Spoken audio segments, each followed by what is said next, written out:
ఓం శ్రీ పరమాత్మనే నమః. శ్రీ పురాణ పురుషోత్తమాయ నమః. శ్రీ శివమహాపురాణము రుద్ర సంహిత. ఈ రుద్ర సంహితలోని సృష్టిఖండము ప్రథమ ఖండమైన సృష్టిఖండములోని 5వ అధ్యాయం ఈరోజు మనం తెలుసుకుంటున్నాము. మొత్తము సృష్టిఖండములోని 4వ భాగము ఈరోజు మనం తెలుసుకుంటున్నాము. ఈ 5వ అధ్యాయంలో నారదుడు శివతీర్థములను దర్శించుట, శివగణములకు శాప విమోచన విషయమును చెప్పటము, బ్రహ్మలోకమునకు వెళ్ళి బ్రహ్మతో శివతత్వమును గురించి ప్రశ్నించటము మనం తెలుసుకుంటాము. సూత మహర్షి చెప్తున్నాడు, మహర్షిలారా, భగవంతుడైన శ్రీహరి అంతర్ధానమైన వెంటనే నారదుడు భక్తితో శివలింగములను దర్శించటానికి భూమి మీద విహరింపసాగాడు. బ్రాహ్మణులారా, ఆయన భూమండలమున తిరుగుతూ భోగ మోక్షములను ప్రసాదించు అనేక శివలింగములను ప్రేమతో దర్శించాడు. దివ్యదర్శి అయిన నారదుడు భూతలమునందలి తీర్థములలో విహరింపసాగాడు. ఆ సమయములో ఆయన చిత్తము పరిశుద్ధముగా ఉన్నది. ఆ విషయమును తెలుసుకొనిన ఆ ఇరువురు శివగణములు మునీంద్రుని దగ్గరకు వచ్చారు. వారు ఆ మునీంద్రుడు ఇచ్చిన శాపము నుంచి ఉద్ధరింపబడు కోరికను కలిగి ఉన్నారు. వారు ఎంతో భక్తితో మునీంద్రుని చరణములపై వ్రాలారు. తల వంచి ప్రణమిల్లి వెంటనే ఇలా పలుకుతున్నారు. శివగణములు ఇలా పలుకుతున్నారు, బ్రాహ్మణోత్తమ, మేమిరువురము శివగణములము. మునీంద్ర, మేము నీ ఎడల అపరాధము చేశాము. రాజకుమారి అయిన శ్రీమతి స్వయంవరమున నీ చిత్తము మాయామోహితమై ఉన్నది. అప్పుడు మీరు పరమేశ్వరుని ప్రేరణతో మాకిరువురికి శాపమిచ్చారు. అది తగిన సమయము కాదని మేము మౌనము వహించాము. అదే మా జీవన రక్షణకు ఉపాయమని అర్థము చేసుకున్నాము. ఇందెవ్వరి దోషమును లేదు. మాకు మా కర్మఫలమే ప్రాప్తించింది. ప్రభు, మీరు మా ఎడల ప్రసన్నులు కండి, మా ఇరువురిని అనుగ్రహింపండి. అప్పుడు నారదుడు చెప్తున్నాడు, మీరిరువురు మహాదేవుని యొక్క గణములు, సత్పురుషుల చేత ఎంతో గౌరవింపతగినవారు. అందువలన మోహరహితము సౌఖ్యమును చేకూర్చు నా యథార్థ వాక్కును వినండి. మొదట నా బుద్ధి నిశ్చితముగా భ్రష్టమై ఉన్నది, దుష్టమై ఉన్నది. నేను పూర్తిగా మోహమునకు లోనై ఉన్నాను. అందువలన మీ ఇరువురికి శాపమిచ్చాను. శివగణములారా, నేను చెప్పేది సత్యమవుతుంది. అయినప్పటికీ నా మాట వినండి.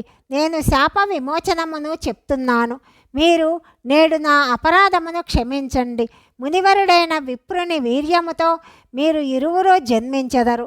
సకల దిశలయందు ప్రసిద్ధులై రావణ కుంభకర్ణులు అంటే రాక్షస రాజ పదవిని పొందుతారు.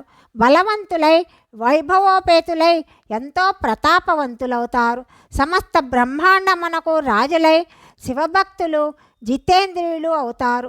శివుని 2వ రూపమైన శ్రీ మహావిష్ణువు చేతులలో మృత్యువును పొంది మరలా మీరు మీ స్థానములను పొందుతారు. సూత మహర్షి చెప్తున్నాడు, మహర్షులారా, మహాత్ముడైన నారదుని మాటలు విని ఆ ఇరువురు శివగణములు ప్రసన్న చిత్తులయ్యారు. ఆనందముతో తమ తమ స్థానములకు తిరిగి వెళ్ళారు. నారదుడు కూడా ఎంతో ఆనందించాడు. అనన్య భావముతో భగవంతుడైన శివుని ధ్యానిస్తూ శివతీర్థములను దర్శిస్తూ పదే భూమండలమున విహరింపసాగాడు. చివరికి ఆయన అన్నింటికంటే ఉత్తమ స్థానమున విరాజమానమైన శివునకు ప్రియమైన కాశీపురమునకు వెళ్ళాడు. అది శివస్వరూపిణి శివునకు సుఖమును చేకూర్చున్నది. కాశీనగరమును దర్శించి నారదుడు కృతార్థుడయ్యాడు. ఆయన కాశీ విశ్వనాథుని దర్శించాడు. ఎంతో ప్రేమతో పరమానందముతో ఆ స్వామిని పూజించాడు. కాశీనగరమున మహానందముతో సేవించి ఆ మునిశ్రేష్ఠుడు కృతార్థతను అనుభవించసాగాడు. ఆయన ప్రేమతో విహల్వుడయ్యాడు. ఆ క్షేత్రమునకు నమస్కరిస్తూ వర్ణిస్తూ స్మరిస్తూ బ్రహ్మలోకమునకు వెళ్ళాడు. నిరంతరము శివస్మరణ చేయుట వలన ఆయన బుద్ధి పరిశుద్ధమయ్యింది. అక్కడకు వెళ్ళి శివతత్వ విశేష రూప జ్ఞానమును పొందే కోరికతో నారదుడు బ్రహ్మదేవునకు భక్తిపూర్వకముగా నమస్కరించాడు.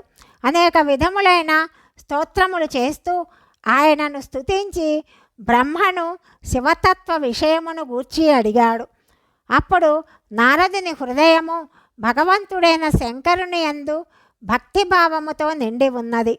నారదుడు అడుగుతున్నాడు, బ్రహ్మదేవ, పరబ్రహ్మ పరమాత్మ స్వరూపము నెరిగిన పితామహ జగత్ప్రభు, నీ అనుగ్రహము చేత నేను విష్ణుదేవుని యొక్క గొప్ప మహత్యమును పూర్తిగా తెలుసుకున్నాను. భక్తి మార్గము, జ్ఞాన మార్గము, ఎంతో దుస్తరమైన తపో మార్గము, దాన మార్గము, తీర్థ మార్గము వర్ణన కూడా విన్నాను. కానీ శివతత్వ జ్ఞానము ఇంకా నాకు బోధపడలేదు. నేను భగవంతుడకు శంకరుని పూజా విధానమును కూడా ఎరుగను. కాబట్టి ప్రభు, మీరు క్రమముగా ఈ విషయములను, అలాగే శివ భగవానుని వివిధ చరిత్రలను, వారి స్వరూప తత్వమును, ఆ స్వామి ప్రాకట్యమును, వివాహమును, గార్గస్థ్య ధర్మము మొదలగునవన్నీ కూడా నాకు చెప్పండి.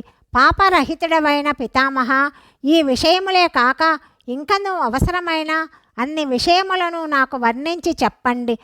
ప్రజానాథ, పరమశివుడు శివాని యొక్క ఆవిర్భావము, వివాహ ప్రసంగములను విశేషముగా చెప్పండి.